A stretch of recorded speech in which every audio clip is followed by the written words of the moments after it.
Hey everybody, David Swor here with DJ Cox once again for another episode of Frenemies. And hey, I just want to say we really appreciate the views we've been getting lately. So I don't know what happened, if DJ's paying somebody off or if he's just watching them. But I think we're over 250 views on the Reds one, around 250 I think on the Royals one. And so that's amazing. If you guys would just keep sharing this and keep liking our YouTube channel, Frenemies.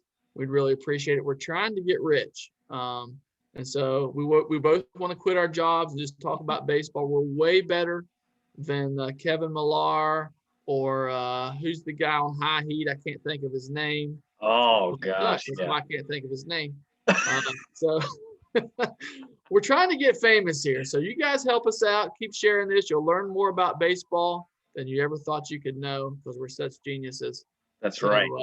So we're going to talk about one of DJ's least favorite teams in the National League. I did not know this until today.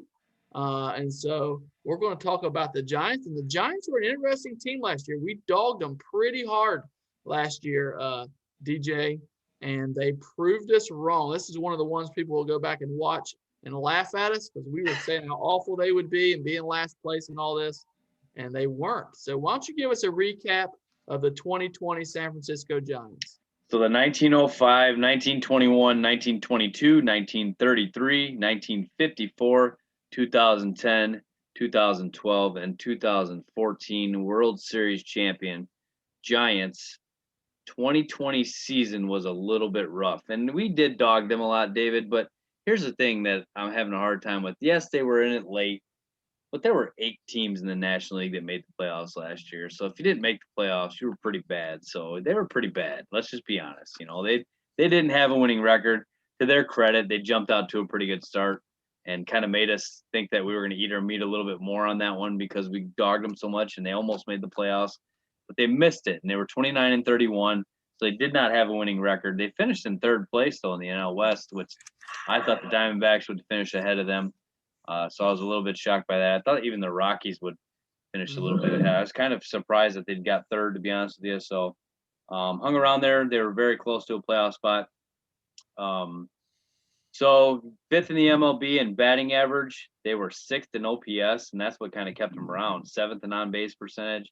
They hit really well last year. They had a good hitting team. Eighth in runs scored overall. Their starting pitching ranked 21st in the ERA, so this is where the problem comes in. Joey Bart was a super prospect, got his chance last year with Buster Posey opting out. Made his debut, 0 home runs, 7 ribbies, 233 average, 288 on base, 24 hits, and 103 at bats. Giants fans have been waiting for him for a long time. They got the debut. He's the future for them, no doubt. Going to be interesting to see what they do with him this year, but he did make his debut. Lost 4 of the last 5 games, which really hurt their chances at the playoffs, David. They were in it till the very end there, and then they blew 4 out of 5 at the end. Had a had a 7 and a 5 game winning streak, but lacked consistency with the winning. So they just were up and down from there. Had 2 pretty nice winning streaks there. I blame Gabe Kapler. I think it's his fault for finishing below 500. So it's all his fault. I mean, they should have been above 500, and it's all his fault, David. So I'm just gonna stick with it.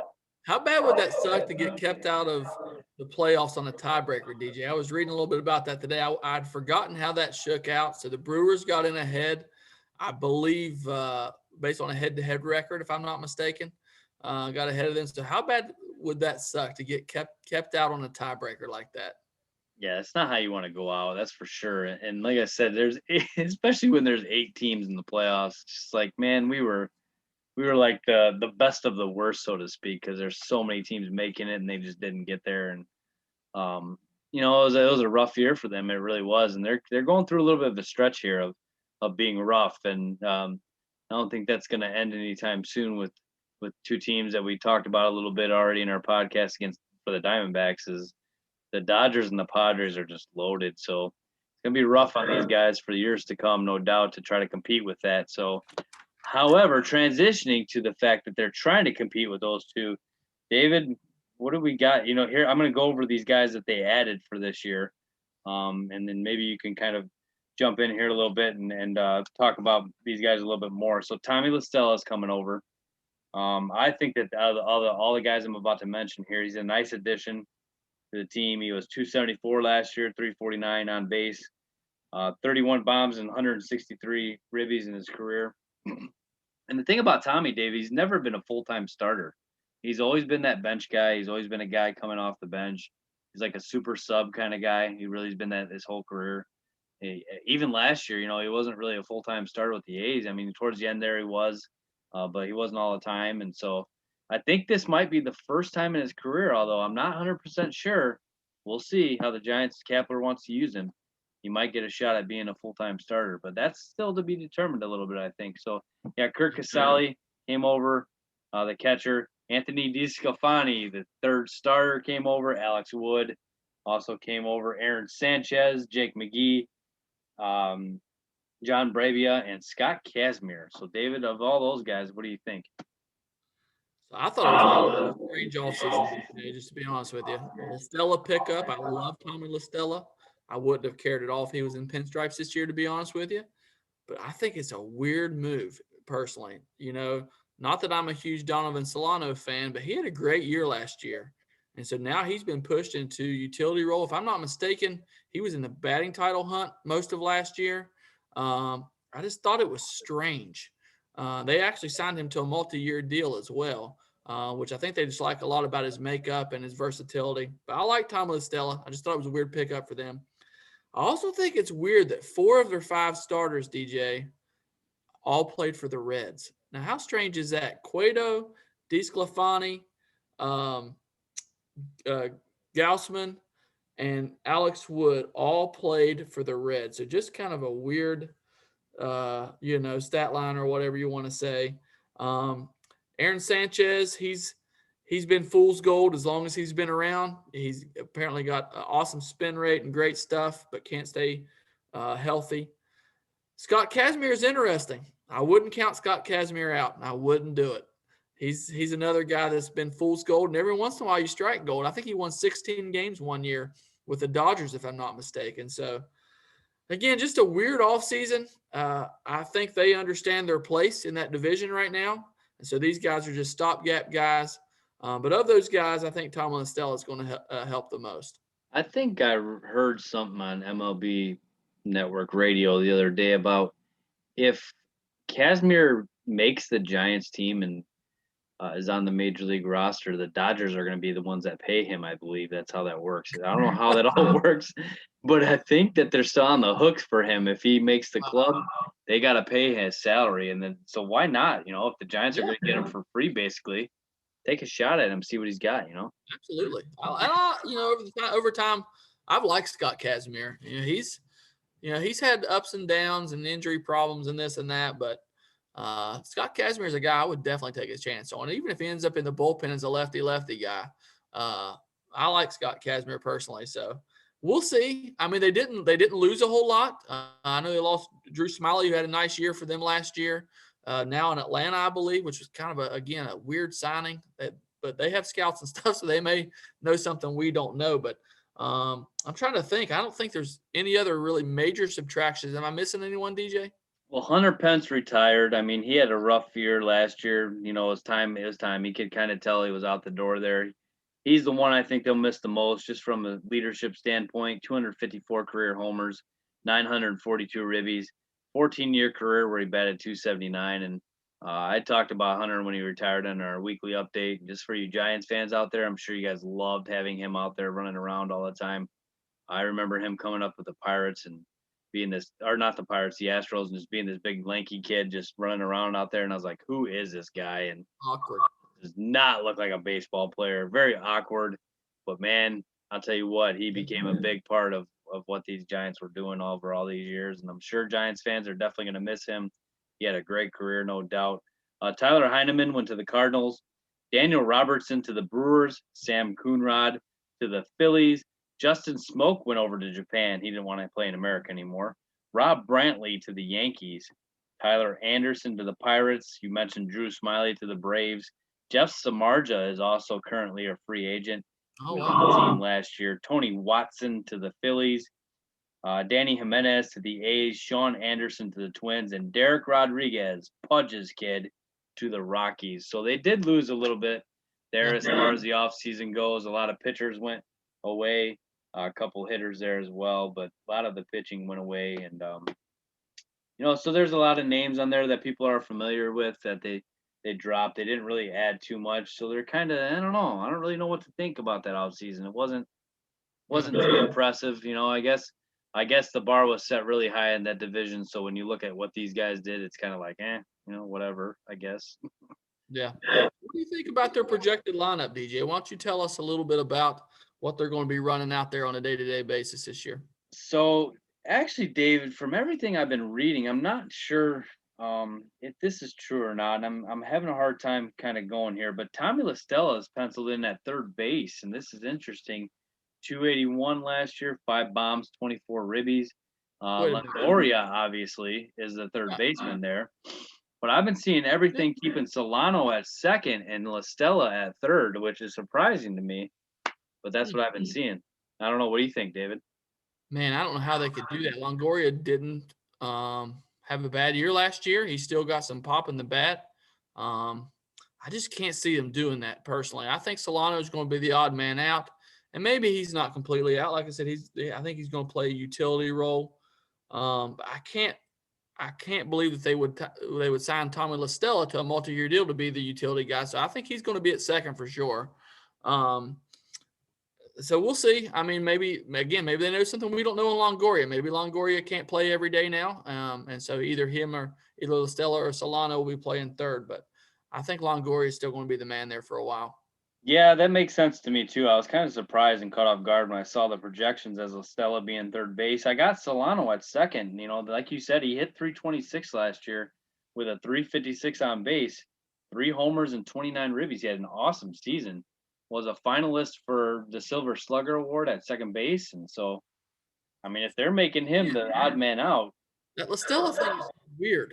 It's not that it's bad. It's just weird. I don't understand it. Either they don't have trust in Solano or they don't have trust in Longoria. And so I don't know which it is. Maybe they just think Longoria needs some days off, but just a weird signing. I agree. I know. I'm trying to figure out where they're going to put all these guys as well. And with no DH, it makes it even harder. So you got Mikey Stremski, who David has a man crush on this guy. Yes. I love Mikey Stremski, man. So underrated. Y'all go back and look at his stats last year. Specifically, look at his WAR. Mikey Stremski was one of the top outfielders in baseball last year. Now, he screwed me last year when I traded for him in fantasy sports, but luckily the guy that I traded him for got hurt as well, so I didn't feel so bad. But I thought I was getting this top outfielder, and he kind of fizzled out at the end of the year. But I love the fact that he's related to Carl Yastrzemski. I think it's just cool. I love the fact that he was kind of a journeyman player. He kind of came out of nowhere. I love Mikey Stremski. He's the man. Yeah, see, you make fun of me for my Whit Merrifield man crush. You've got a man crush on Mikey Stremski really bad, so you can take that one, whatever you want. So 10 bombs and 35 ribbies last year. He hit close to 300 and had a 400 on base percentage. Yeah, that's legit, no doubt. He had a great season. Alex Dickerson is in your cleanup spot, left field. 10 bombs, 27 ribbies, hit 298 with 371. David, these batting averages are impressive so far, man. This is why we were talking about them being in the top 5 in hitting basically last year. Buster Posey is your 5th hitter catching. He obviously opted out last year. He's back. Buster Posey is the man. I have nothing but respect for that guy. What an awesome player. Brandon Belt will be your first baseman, 9 bombs, 30 ribbies. He hit 309 with a 425 on base. These guys raked last year. Brandon Crawford is your shortstop, 8 bombs, 28 ribbies. He hit 256, was a little down for him the year before. I believe he was in the batting title race there for a little bit. 326 for on base.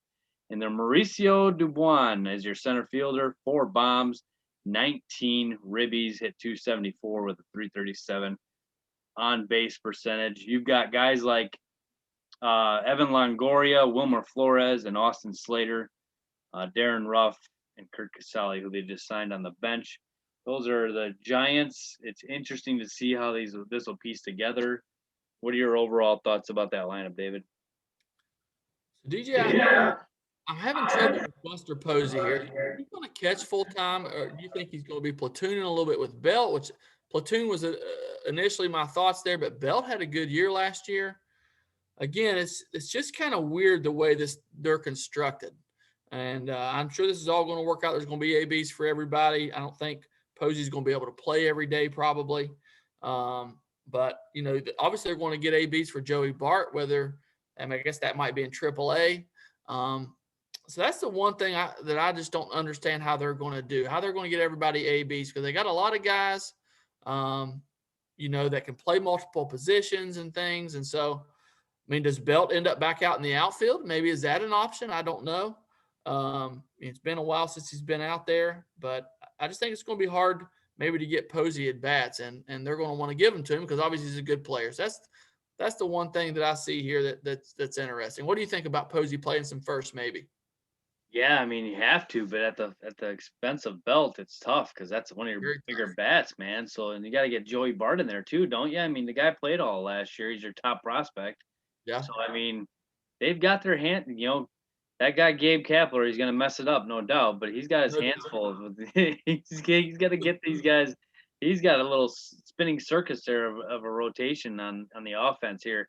And this is an okay problem to have pitching wise, David. We've seen this before. If you've got 8 starters, they're all going to get starts. We've seen this happen many times. They're all going to get their taste of the rotation. But when you've got like three studs on the bench like these guys do, and you got moving parts here, it'd be interesting to see which 8 of these guys stick, man, and which 8 he runs out there majority of this time. And Longoria is getting up there in age, but he did not have a bad year last year. He's still producing RBIs, and I don't think I leave Longoria's bat out of that lineup. And maybe Lastella. I don't know if they told him, "Hey, you're finally going to get a chance to be a full-time starter," because I don't see Lastella signing with a team to be a super utility guy.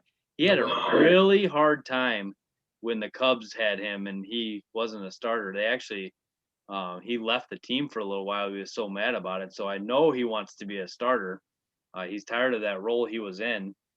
So it'll be interesting to see what they do, no doubt. And it's Gabe Kapler's mess to fix. So what do you think about this rotation? Again, Samardzija's gone. He's been a long time Giant. Can't think. Drew Smiley is gone, who had a nice year last year. But they added some interesting guys. So tell us about that rotation, DJ. Kevin Gossman is their ace, 3-3 last year with a 3.62 ERA, 79 Ks in 59 innings. That man can strike some people out, no doubt. Johnny Cueto was 2-3 with a 5.40 ERA. Heard a lot about him being trade bait this year, so Giants fans get ready to hear that. If they're at the deadline and they're not where they want to be, you might be seeing the end of Johnny Cueto in a Giants uniform to a contender who he would probably help at this point in his career. He's probably what he needs. Anthony D Scalfani is your 3 guy at 1-2 with a 7.22 ERA last year. Alex Wood was 0-1 with a 6.39 ERA. And Aaron Sanchez is your 5th guy who did not play in 2020.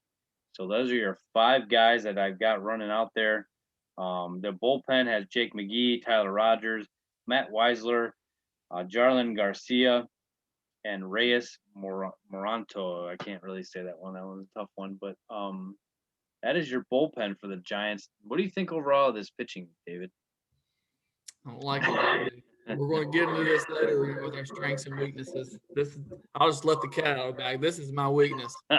I do not like this rotation. Obviously, being close to Cincinnati, I've seen a lot of these pitchers pitch. I know they got Gossman on a 1-year deal. It ended up being like $18 million, though. Man, he's not an $18 million pitcher. I know he had a decent year last year, a good year last year.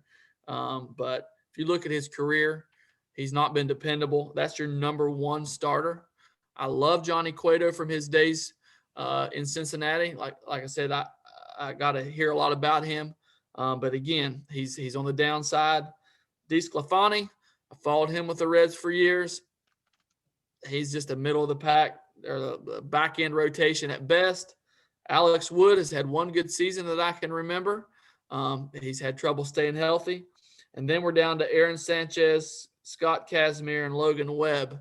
And so I am just not a fan of the pitching staff, to be honest with you, DJ. That's my weakness. So we can just transition. What's your weakness on the team? There you go. It's pitching. There's no doubt. I agree 100%. Not a fan of that rotation or the bullpen, to be honest with you. 3 for 5 in that rotation is very scary. And if they get rid of Cueto, it's going to be even worse. I do like Gossman a lot. I think he's a stud. But I'm just not sure, man. This is where I struggle with the Diamondbacks, Giants, kind of which one goes where. This made me really kind of look 3 or 4 times at this. The bullpen lacks name, so it needs to prove itself to me. I heard a lot of people say that they might use not just Cueto, but a couple other guys as trade bait too. If the guys from the Reds come over here and start pitching well, they're going to ship them right off too. So they need to. Yeah, they really do. I mean, it makes sense to do that, to kind of, try to get some.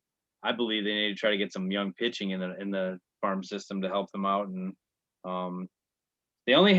this is the craziest thing I think I read all week, David. So obviously the 2021 team we just went over here, of all the guys we just mentioned and 25-man roster here for the Giants, only 3 of those guys are signed for the 2022 season. 3. And I think when it hits 2023, it's just one of them.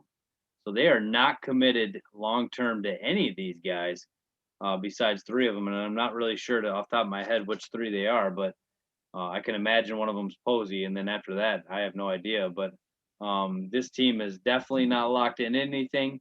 So you could see a lot of names go. You could see a lot of teams come to these guys for help in the playoffs. And a lot of guys could be leaving the Giants this season, which is kind of crazy. So what did you have? We talked about a little bit what their weaknesses are. What did you have for their strength?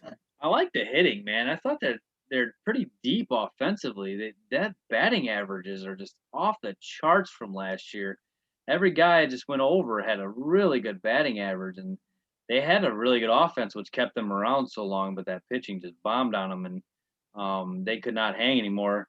Joey Bart needs to find his way into the lineup and keep playing. I'm a big fan of his. I think he needs to find a spot. I've always been a great fan of Longoria, Lastella. These guys they're very deep. Solano almost won the batting title. I like it a lot, man. I really do like their lineup. Stremski is a stud.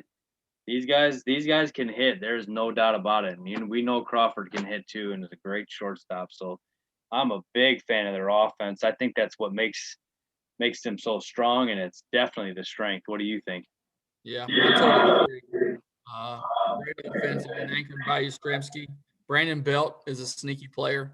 Probably if he plays in a different ballpark and everything, he's probably a little bit bigger name than he actually is. I like guys like him who hit for high average and hit doubles. I'm all about that. And so I totally agree. I think Longoria still got more to give. Brandon Crawford the same way. But again, these guys are probably going to end up trade bait. I think everybody on their roster is going to be fair game because I think they're in full rebuild mode. Their farm system is one on the rise. And so let's talk about that a little bit, DJ. Their farm system, again, they have replenished it. Last year, I think they ranked towards the back end of the league. This year, I have them ranked, or Keith Law has them ranked as the 9th best farm system. So who are some prospects to watch in that farm system this year? Yeah, I'll get right into that, David. I want to ask you one question, though, circling back just for a second. Do you believe that Yaz is the guy you build around with the Giants? Like, is he your untouchable on this team, or do you ship him off too if you get the right package and you just kind of start completely over with this team, or do you keep Yaz? What do you think about that? Well, again, I love him, but if I'm not mistaken, he's older. And so chances are I'm not building around him. I mean, the one thing about him that would make you want to build around him is at this point, he's cheap.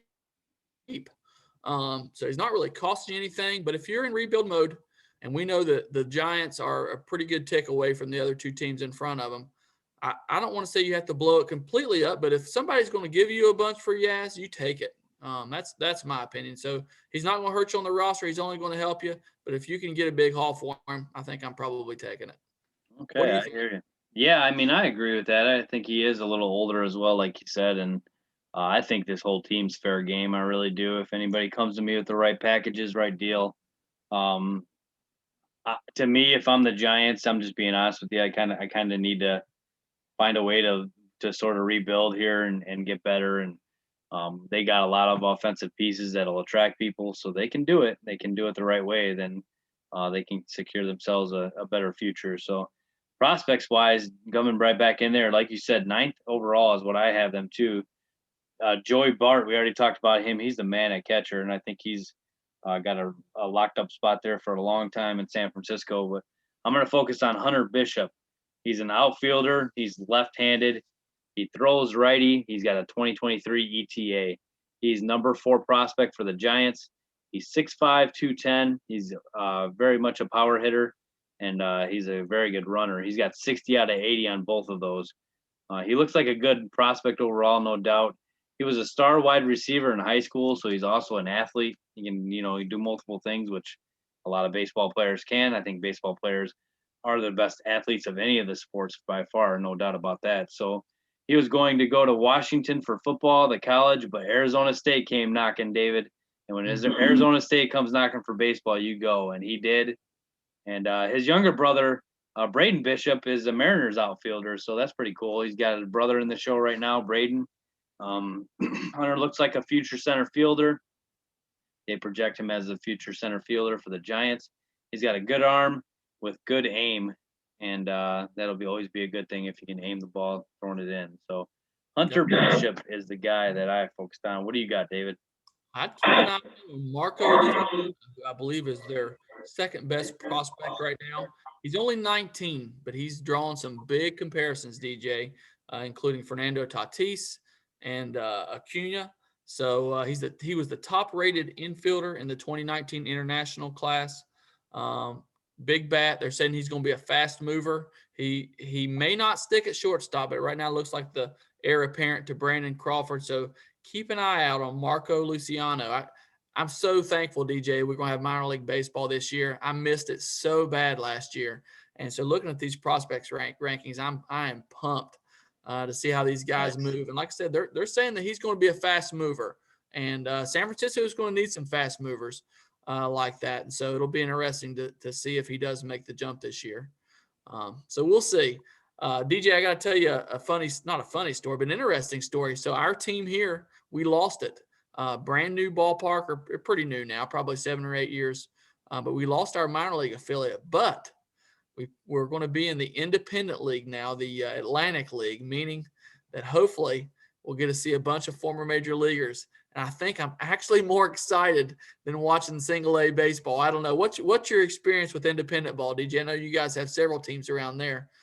Something to be excited about or afterthought? Yeah, it is fun. We do have a lot of them around here too, and I like it. I really do. It's a lot of fun. Sometimes, every once in a while, you'll see a guy out there running around, and we got the hot dogs here right off of the interstate, and Carlos Zambrano actually pitched for them a couple years ago. That's awesome. I think that is awesome. I would way rather watch that than single A guys. Yeah, it is. I hate to say it. Most single A guys are not going to make it. Like, you're still in the mode where maybe like 10% of them maybe make it. And so I don't know why it's just so interesting to me. I'd watch Ron Fenwick hit against Carlos Zambrano any day. I think it would be awesome. So anyway, just a little detour there. I'm really looking forward to some minor league baseball. That's awesome. So DJ, what is your favorite memory of the San Francisco Giants? David, this is obviously a tough one because I hate Barry Bonds so much, but the 2001 season of Barry Bonds goes down for me as the greatest single season in the history of the game. DJ, stop. I can't take it. You're not putting this guy in the Hall of Fame, and you just said he had the greatest single season ever. Ever. In the Hall of Fame. Ever. Oh, my gosh. I just can't. You and your steroids. It's so fake, though, David. Doesn't it feel fake to you? Like, do you really think he hit 73 home runs? Does that really, does that really happen? What? We've already determined. So let's go down the list here. Were there a ton of people using steroids in that era? Yes. Are there people in the Hall of Fame that definitely use steroids? Yes. Do Who I gives agree a with rip that? then? No.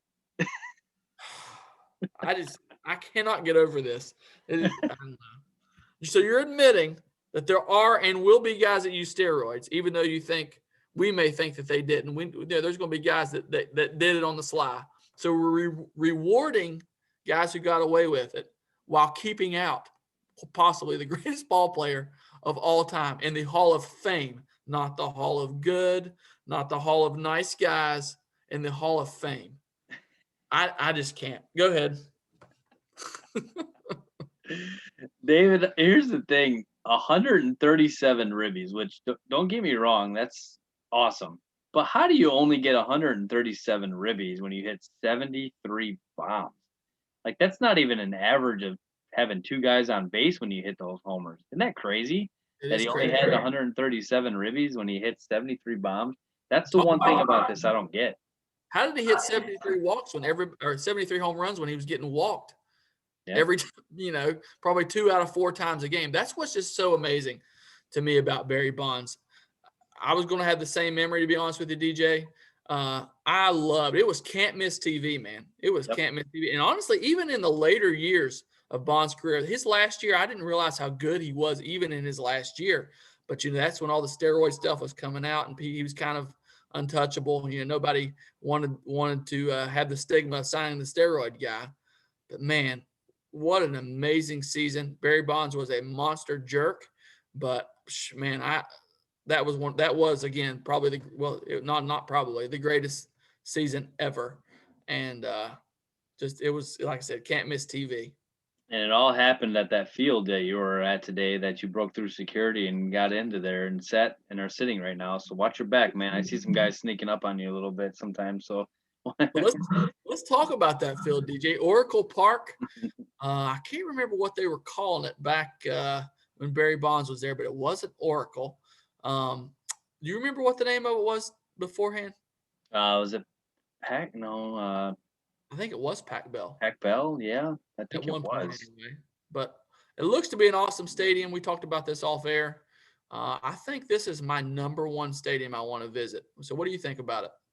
Yeah, I mean, I totally love it. I think it's awesome. I've never been there. Right on the bay of the ocean. McCovey Cove looks so much fun. I can totally see you being one of those guys on a kayak diving in the sharks 100%. for a ball. 100%. I can see you doing that. Back to Bonds for a second. Man, when he was hitting that season, there was so many kayaks out there. That was something that was really fun to watch when you watched Oracle Park or whatever they call it back when he was playing, and just all the amount of people that were out there in the bleachers and in the bay and waiting for balls to get hit out there. They got that cool little tracker of all the splash hits that go into the bay. It's really cool.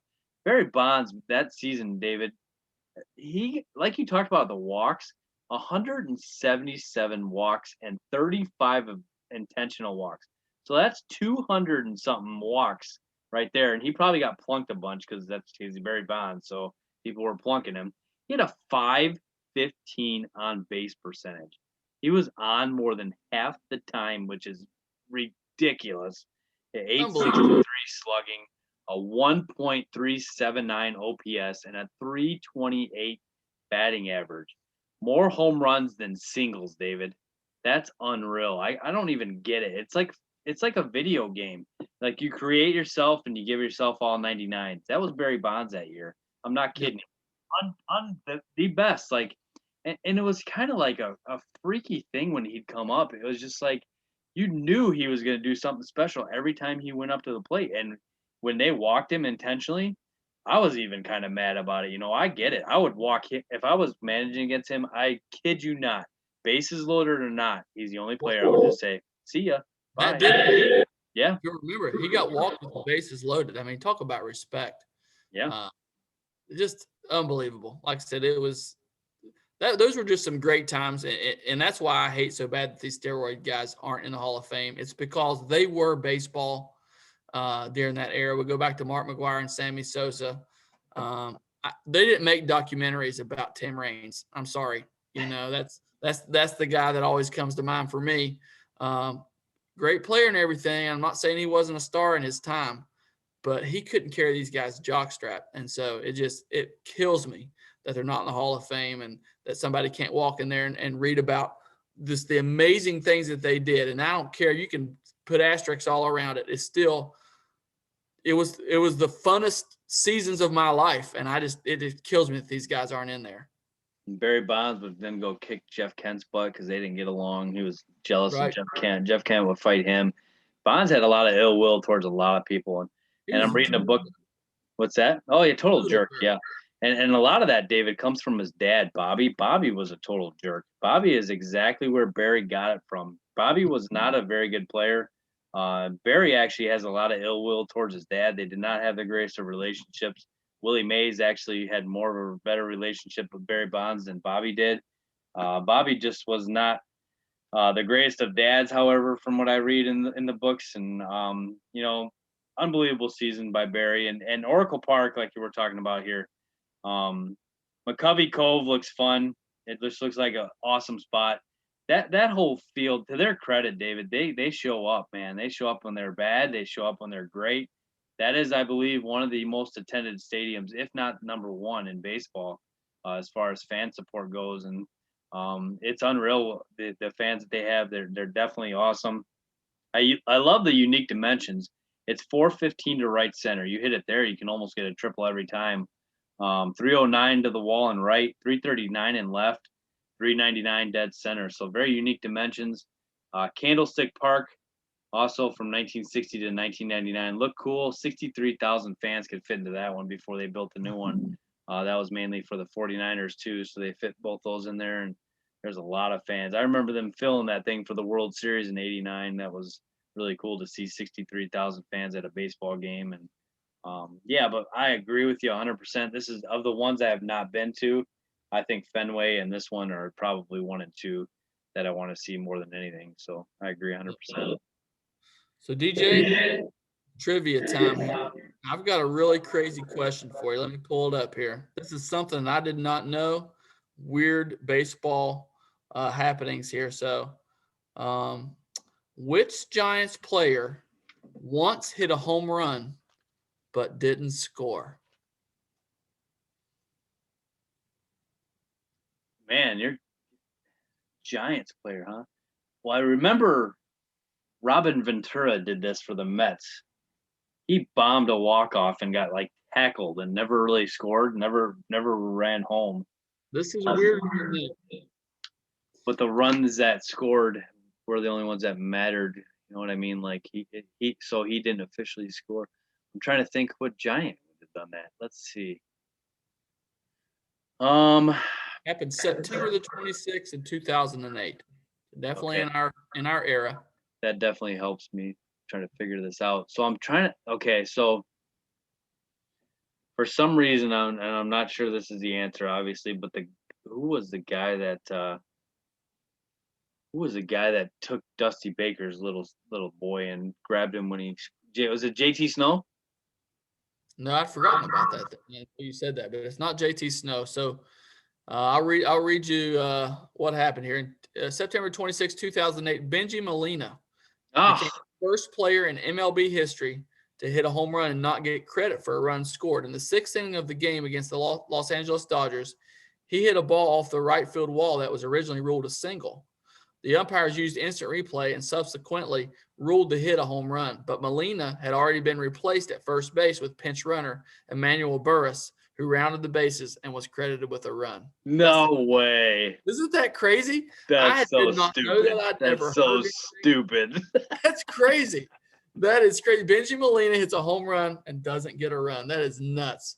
Wow. They should have. I don't know. Something ain't right there. That's not right. I can't. I'm trying to wrap my head around that real fast. That doesn't seem right. I mean, I get it when you pinch run and you score for that person, they don't get the run you do, but no. Very dumb.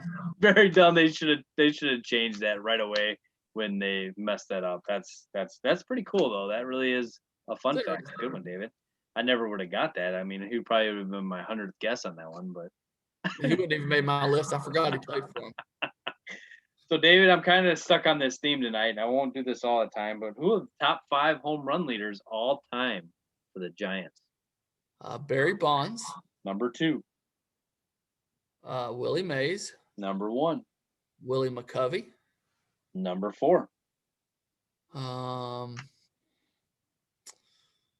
Man, so when you think about the Giants, you forget that they weren't always in San Francisco. So you got to think back a little ways for the Giants. And they had a couple Hall of Famers back in the day. But again, it's 12:14 Eastern time. And I'm struggling here. So go ahead and give me those last 2. Mel Ott is number 3 all time. Okay. He's a Hall of Famer, obviously stud. And then number 5 was on the 89 Giants. I'm going to let you guess based off of that. That should be Hall of Famer Will Clark. That is not Will Clark, but Will Clark is in the top 10. He's number 9 overall. Okay. On the 89 team then. So with Will Clark, he was on the same team. Yep. Will Clark. Did Matt Williams play there for a while? Matty Williams is number 5. You got it. Nice job. That was close. Hey, for all of our listeners out there, if you love baseball, go and compare Will Clark to a bunch of Hall of Famers, and you'll be surprised what a great career he had that was just kind of under the radar. When you think Will Clark, you think guys like Mark Grace. You had a great career, but not really a Hall of Famer. And DJ will argue with you on that, by the way.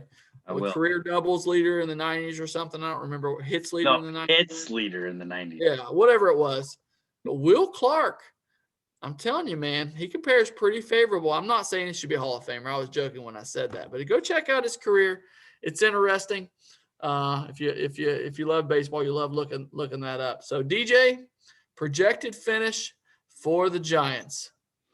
I'm going 3rd place. I don't like this team's pitching at all. I really don't. I think it's terrible. But I think the Rockies are one of the worst teams in baseball. And I think that the offense is going to squeak them a little bit above the D-backs. So I'm going 3rd, just by a little bit. It'll be interesting to see 3 and 4 in this division. 1 and 2 is going to be interesting. 3 and 4 is going to be interesting. 5 is a Rockies.